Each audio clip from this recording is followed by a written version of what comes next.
arc-en-ciel et iris vous donnent le sourire. Éclairage, plein phare et contre-jour. Regard croisé sur l'actualité. La confession. Je dois le confesser, le sujet de la laïcité m'a toujours paru tenir du sens commun. Étymologiquement, c'est d'ailleurs sa signification, par opposition avec l'idée de savant. Être laïque, c'est non seulement renoncer à être trop savant, ne pas prétendre en permanence en savoir plus que les autres, ne pas prétendre détenir la vérité et pouvoir l'insérer dans la tête des autres. Et c'est aussi voir ce qui peut nous être commun, qui peut faire de nous une communauté, par-delà toutes nos différences. La laïcité, c'est un socle commun, un bien commun sur lequel peut s'épanouir une société multiple et multiculturelle.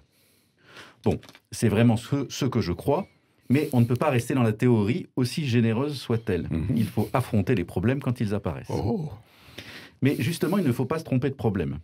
Le problème, il n'est pas entre une société de racines chrétiennes et un islam qui n'aurait pas compris la laïcité.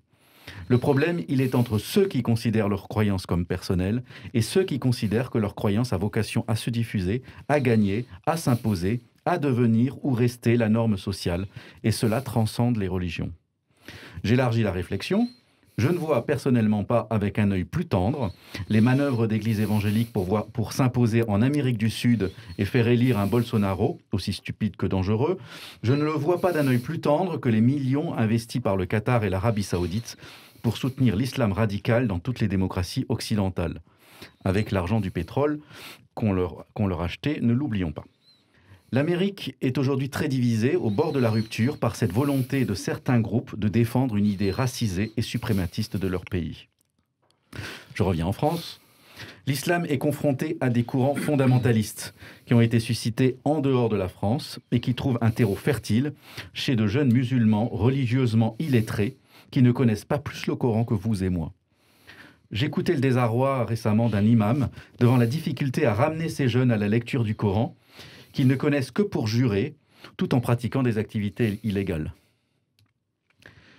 Peut-on faire une communauté nationale avec des communautés qui se séparent ? Sans doute pas. Un islam de France débarrassé des influences radicales extérieures peut-il se développer ? Peut-il se purger des éléments qui n'ont pas cette vision laïque ? Comment l'État peut y participer sans sortir de sa neutralité laïque ?